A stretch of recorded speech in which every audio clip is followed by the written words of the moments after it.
श्री शिवाय नमस्तुभ्याम, हर हर महादेव, जय महाकाल। कैसे हैं सब लोग? देखिए, आज का जो ये वीडियो आप सभी लोगों के लिए बहुत ही ज़्यादा खास और विशेष होने वाला है। कल है 14 नवंबर का दिन और कल है गोवर्धन पूजा। गोवर्धन पूजन का कितना बड़ा महत्व होता है, पूज्य गुरुजी ने कई बार अपनी कथाओं में बताया था।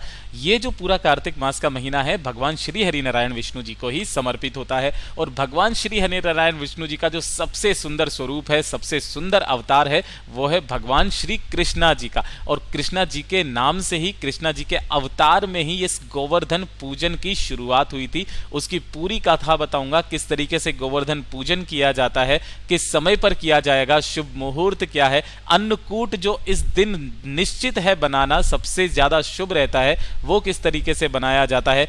गोवर्धन जब आप बनाएंगे, पूजन करेंगे, उसके बाद उसका विसर्जन कैसे करेंगे, सब कुछ जानेंगे आज के इस वीडियो में। इससे पहले चैनल को कर दीजिए सब्सक्राइब और वीडियो को कर दीजिए लाइक, और साथ ही साथ कमेंट बॉक्स में महादेव जी के साथ ही भगवान श्री कृष्ण जी का कोई सा भी प्यारा नाम जो सबसे ज्यादा आपको अच्छा लगता है, कमेंट बॉक्स में जरूर लिखिएगा, ठीक है। सभी जगह पर जो है इस गोवर्धन पूजन को बहुत ही दिल से, बहुत ही श्रद्धा से मनाया जाता करनी होती है। ये तो सब आप लोगों को पता ही है कि भगवान श्री कृष्ण ने एक बार इंद्र के घमंड को तोड़ने के लिए पर्वत को अपनी तर्जनी उंगली पर उठा लिया था और पूरे के पूरे गोकुल वासियों की रक्षा करी थी उन्हीं के दम पर, और उसी वाले पर्वत की पूजा भी करी जाती है। किस तरीके से आपको गोवर्धन की जो गाय के गोबर से प्रतिमा बनानी होती है, किस तरीके से बनाना है, किस तरीके से पूजन करना है, कौन कौन सी सामग्री चाहिए, सब कुछ बताऊंगा। सबसे पहले बात कर लेते हैं इसके सबसे शुभ समय की, जिस समय पर आपको पूजन करना है। देखिए, गोवर्धन पूजा जो 2023 के अंदर है, वो हर साल दिवाली के अगले दिन जो कार्तिक मास की शुक्ल पक्ष की प्रतिपदा आती है, ठीक है ना, उस तिथि को गोवर्धन पूजा करी जाती है। लेकिन इस साल ऐसा नहीं हुआ। इस साल क्या हुआ है कि 12 नवंबर के दूसरे दिन 13 नवंबर को दोपहर 2:57 तक अमावस्या है इस समय पर, ठीक है ना। तो इसके जैसे ही अमावस्या का समय खत्म होगा, उसके बाद में प्रतिपदा तिथि लगेगी, है ना, यानी कि एकम लगेगी, और वहीं से आपकी गोवर्धन पूजन का समय स्टार्ट हो जाता है। अगले दिन भी जब शुरुआत हुई थी तो अमावस्या जो है वो गोवर्धन पूजन नहीं मानी जाएगी, गोवर्धन पूजन हमेशा उदया तिथि से मानी जाएगी, और इसी कारणवश गोवर्धन पूजन जो होगा वो 14 नवंबर को होगा। फिर उसके बाद में बात करते हैं कि गोवर्धन पूजन का जो शुभ मुहूर्त है वो क्या है। तो देखिए ध्यान से, गोवर्धन पूजन का शुभ मुहूर्त होगा सुबह 6:35 से उठ करके सुबह 8 बजे तक रहेगा, सुबह के समय पर। साथ ही साथ आप शाम को भी जो है इसका पूजन कर सकते हैं। और इस दिन शोभन योग, जिसे पराक्रम योग, वाशी, शुनफा योग भी है, काफी सारे योग ऐसे बन रहे हैं जिनका संपूर्ण फल आपको प्रदान होता है। इसी से संबंधित कुछ एक उपाय भी मैं आपको बताऊंगा धीरे धीरे करके, उनके भी वीडियोस, जिस गोवर्धन पूजन के दिन किए जाने वाले उपाय जिससे आपके घर में हमेशा सुख शांति समृद्धि बनी रहे, माता लक्ष्मी जी का वास हो, आपके परिवार में आपकी मनोकामना पूरी हो, उन सभी के भी उपाय मैं इसी वाले चैनल पर आपके अपलोड कर दूंगा। चैनल को सब्सक्राइब जरूर कर लीजिएगा, ठीक है। ये जो पूजा होती है मांगलिक कार्यों के लिए बहुत ज्यादा फलदायी होती है, और इस दिन विधि विधान से, सच्चे दिल से गोवर्धन भगवान की पूजा करने से साल भर भगवान श्री कृष्ण की कृपा बनी रहती है। और जिस जगह पर भगवान श्री कृष्ण यानी कि भगवान श्री हरिनारायण विष्णु जी समर्पित होते हैं, रहते हैं, वहां पर माता लक्ष्मी जी का भी स्थान होता है, ठीक है, ये तो आप जानते हैं। और भगवान श्री कृष्ण का अधिक से अधिक ध्यान करें। इस दिन भगवान को 56 भोग लगाने की भी परंपरा है, किस तरीके से करना है वो बताएंगे। उसके बाद में क्यों मनाया जाता है तो वो ध्यान से देखिएगा। मैंने आपको पहले ही बता दिया, श्री कृष्ण ने तोड़ा था इंद्र भगवान जी का घमंड। शास्त्रों में और वेदों में इस दिन बलि की पूजा, गोवर्धन पूजा, गौ पूजा, अन्नकूट होता है। तो इस दिन वरुण, इंद्र, अग्निदेव आदि देवताओं का पूजन का विधान है। एक बार देवराज इंद्र ने कुपित होकर 7 दिन की वर्षा की अखंड झड़ी लगा दी थी, परंतु श्री कृष्ण ने गोवर्धन पर्वत को अपनी कनिष्ठ उंगली पर उठाकर वज्र को बचा लिया था, तथा इंद्र को लज्जित होने के पश्चात उनसे क्षमा याचना भी करनी पड़ी थी, और तभी से गोवर्धन पूजन जो है वो स्टार्ट हुआ था। अब यहां से आगे देखिए, गोवर्धन पूजन का जो महत्व होता है वो क्या है। गोवर्धन पूजा प्रकृति के पूजन का प्रतीक है। अगर आपने देखा होगा तो जब आप गोवर्धन पूजन में मूर्ति वगैरह बनाते हो, वो भी गाय के गोबर से बनाते हो, है ना। और भगवान श्री कृष्ण ने सदियों पहले ही समझा दिया था कि इंसान तभी सुखी रह सकता है जब वह प्रकृति को प्रसन्न रखे और प्रकृति को ही परमात्मा माने और परमात्मा के रूप में ही प्रकृति की पूजा करे, हर हाल में प्रकृति की रक्षा करे। इसीलिए जो भी प्राकृतिक चीजें होती है ना, वही इस पूजा के रूप में काम में ली जाती है। अब बात करते हैं कि आपको गोवर्धन का निर्माण कैसे करना है। तो सबसे पहले तो आप अपने घर पर किसी भी एक जगह पर फिक्स कर लें और उसको अच्छे से पानी से धो लें। पानी से धोने के बाद में उसके ऊपर थोड़े से गंगा जल के छींटे लगा दें। गंगा जल के छींटे लगाने के बाद वहां पर थोड़ा सा चौक पूर लें। चौक पूरने के लिए आपको सिर्फ और सिर्फ आटा, जो गेहूं का आटा होता है वो, और हल्दी, केवल आटे और हल्दी से आपको चौक पूरना है, ये चीज ध्यान दीजिएगा, ठीक है ना। आटा क्या करता है, आपके घर में धन धान्य से की पूर्ति करता है, और साथ ही साथ हल्दी आपके वैभव को, माता लक्ष्मी जी को प्रसन्न करने के लिए किया जाता है। इस तरीके से पूर लिया। इसी के ऊपर आपको गाय के गोबर से, ये चीज ध्यान रखना, इस वाले में पूजा में आपको सिर्फ गाय का गोबर ही चाहिए। स्टेप बाय स्टेप बताऊंगा, लेकिन एक चीज ध्यान रखिएगा, अगर आपको ये थोड़ा सा बाद में परेशानी ना हो तो एक काम जरूर करना, जब आप यहां पर जमीन को अच्छे से साफ कर ले तो नीचे की तरफ है ना एक पॉलीथीन जरूर बिछा देना, ठीक है। देखिए, पॉलीथीन के लिए किसी ने मना नहीं किया है। अगर आप पॉलीथीन बिछा लेंगे तो बाद में सफाई करने में, जब आप विसर्जन का समय आएगा तो वो बहुत ज्यादा इजी हो जाएगा।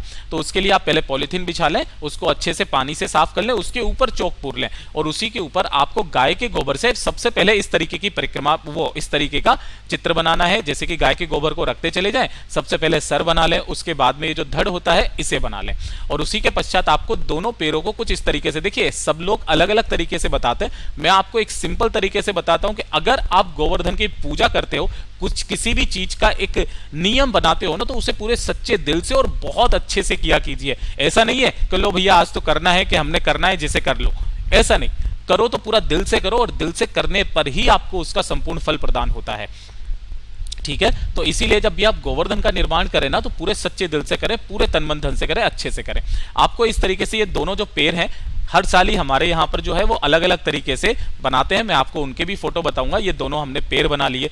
पैर बनाने के बाद में आपको हाथ बनाने हैं, तो हमने क्या किया था, एक हाथ हमने इस तरीके से कमर पर रख दिया, और एक हाथ हमने थोड़ा सा ऊपर की तरफ यहाँ पर लगा दिया, ताकि यहाँ पर जाकर के हम लोग पर्वत का भी निर्माण कर सके। ध्यान रखना, यहाँ पर छोटा, चाहे छोटा सा ही बनाओ, पर्वत का निर्माण जरूर करना, ठीक है। ये हो गया। उसके पश्चात इनको बनाने हैं अपने को वस्त्र। तो सबसे पहले तो हमने क्या किया, देखिए यहां पर जो है हमने इस तरीके से लाइनें वाइनें लगा दी है, ताकि ये तो हो जाएगी धोती, और ये वाला जो अंग वस्त्र होता है यहां पर इस तरीके से पहना दिया। पहना देने के पश्चात अब आती है इनको सजाने की बारी। तो सजाने के लिए यहां पर हमने जो है थोड़ी सी जो अबीर होती है, गुलाल, वो आप ले सकते हो, अबीर या गुलाल, ठीक है ना।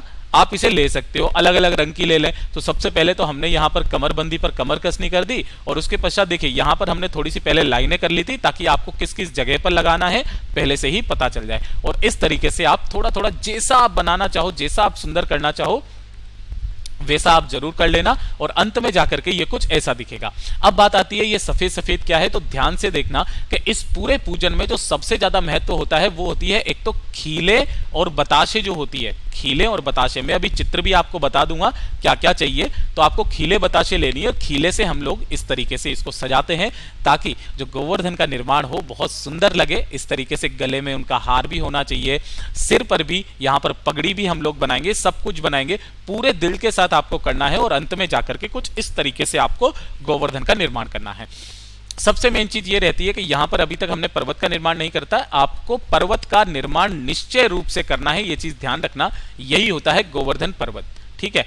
इसके पश्चात आपको यहां पर एक तो सूर्य जरूर पूजना है, सूर्य और चांद की पूजा जरूर होती है आज के दिन, तो सूर्य और चांद बनाना मत भूलिएगा। साथ ही साथ अगर आप बनाना चाहें तो ये हमारे पहले के साल का है, जिस दिन हमने यहां पर इस तरीके से गदा, स्वस्तिक, कमल का फूल, जो भी माता लक्ष्मी जी को पसंद है ना, उस तरीके से, जैसे सुदर्शन चक्र के फॉर्म पर हमने चक्र भी बनाया था। तो जो आप बनाना चाहो वो बनाना, लेकिन इस तरीके से पर्वत और गोवर्धन का निर्माण जरूर करना है। इस तरीके से कर लिया। कर देने के पश्चात ये तो हो गया आपका पूजन करने के लिए तैयार। इसी के साथ में आपको क्या क्या चाहिए, देखिए आज के दिन जो होता है ना, वो अन्नकूट का दिन होता है। अन्नकूट की पूजा करी जाती है और घर में अन्नकूट की सब्जी बनाई जाती है। काफी लोग नहीं जानते कि अन्नकूट की सब्जी किस तरीके से बनते हैं। भैया ये अन्नकूट क्या होता है, तो ऐसा कुछ नहीं होता है। मैं आपको सिंपल सी भाषा में बता दूं कि अन्नकूट के अंदर आप थोड़ी थोड़ी सी हर तरीके की सब्जी ले लें, लेकिन इस वाली सब्जी के अंदर आपको लहसुन और प्याज का बिल्कुल भी प्रयोग नहीं करना है। ना तो लहसुन का करना है, ना ही प्याज का करना है। केवल और केवल सात्विक सब्जी ये वाली चीज बननी चाहिए। और जब आप इस सब्जी को बनाएं तो इसके अंदर तुलसी का पत्ता जरूर डालें। ठीक है ना। ध्यान रखना तुलसी का पत्ता जरूर डालें। तो आपको इस तरीके से अन्नकूट की सब्जी का निर्माण करना है। साथ ही साथ खीर पूड़ी का विधान है, तो आपको घी में 8 पूड़ी अलग से बनानी है और थोड़ी सी खीर बनानी है, जिसको अठियावरी कहते हैं, ठीक है ना। तो 8 पूड़ी और खीर जरूर बना लीजिएगा। इसके पश्चात जब आप पूजन करेंगे तो पूजन के लिए जो भी घर की स्त्री माता बहनें, घर की लक्ष्मी जो इस पूजन को करती है ना, तो उस घर में सदैव माता लक्ष्मी जी का वास होता है। आपको पूजन की थाली के अंदर काफी सारी चीजें रखनी होगी, वो मैं आपको बता देता हूं। देखिए, आप अबीर गुलाल वगैरह जो आप रखना चाहो वो आप रख लीजिए। उसके पश्चात आपको चावल चाहिए एक कटोरी में, थोड़े से रोली, कुमकुम, कलावा, फूल, है ना। इसके अलावा आपको दीपक चाहिए, कितने चाहिए वो भी मैं आपको बताऊंगा। एक कलश में अलग से जल भर लेना, ठीक है। इसके अलावा आपको थोड़ी सी लेनी होगी दूर्वा, थोड़े से लेने होंगे ये जो काचरे। देखिए, राजस्थान में जो है वो काचरे का बहुत ज्यादा असर पड़ता है, तो काचरा अगर आपको मिल जाता है तो बहुत अच्छी बात है, वरना आप खीरा वगैरह भी कुछ भी इस तरीके की चीज रख सकते हैं।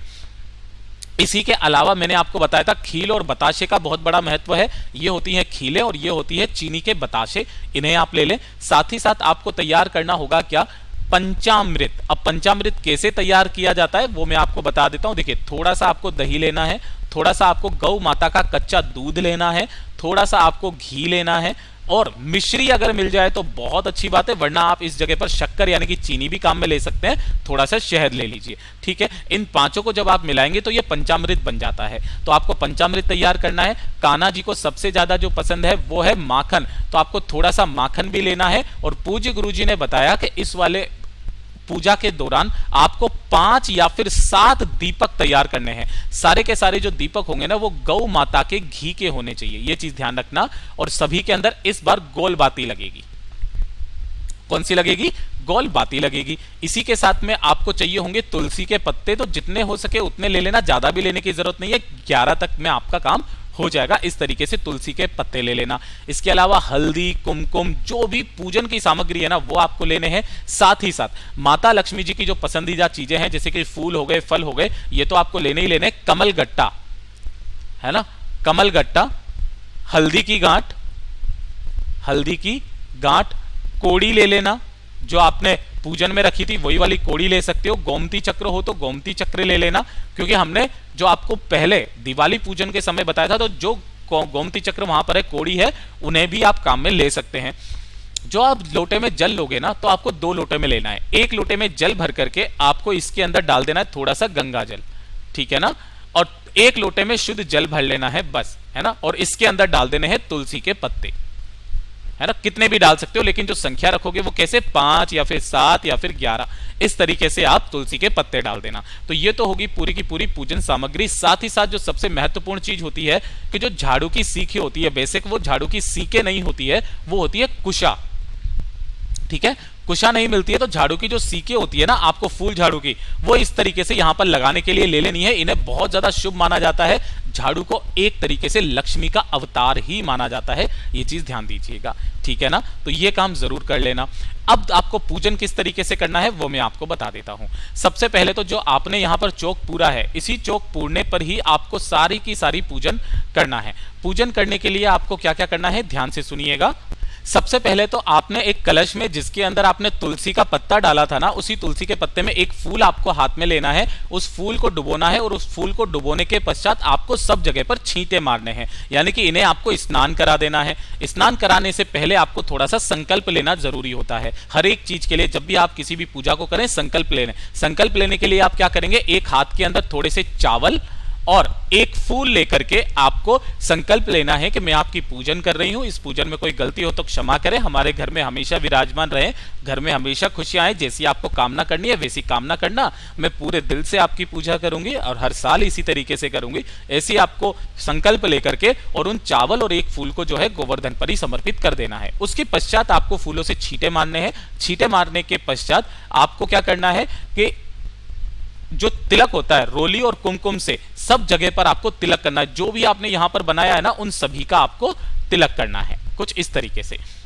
तिलक कर देने के पश्चात आती है वस्त्र धारण की बारी। तो जो आपने कलावा लिया है ना, उस कलावा या मोली से आपको सभी जगह पर कलावा या मोली आपको इस तरीके से डाल देनी है। तो ये तो हो गया उनको स्नान कराना, उनका पूजन। और साथ ही साथ जब आप यहां पर कुमकुम लगाएंगे ना सब जगह पर, थोड़े से चावल के छींटे हर जगह पर लगा देना, ठीक है ना। तो ये होगी उनको वस्त्र धारण कराने की सब कुछ व्यवस्था। उसके पश्चात आपको सबसे पहले पंचामृत का भोग लगाना है। तो पंचामृत का भोग जो है आपको यहां पर लगाना है, जिस जगह पर मैं आपको गोला कर रहा हूं ना, इस जगह पर आपको पंचामृत का सबसे पहले भोग लगाना है।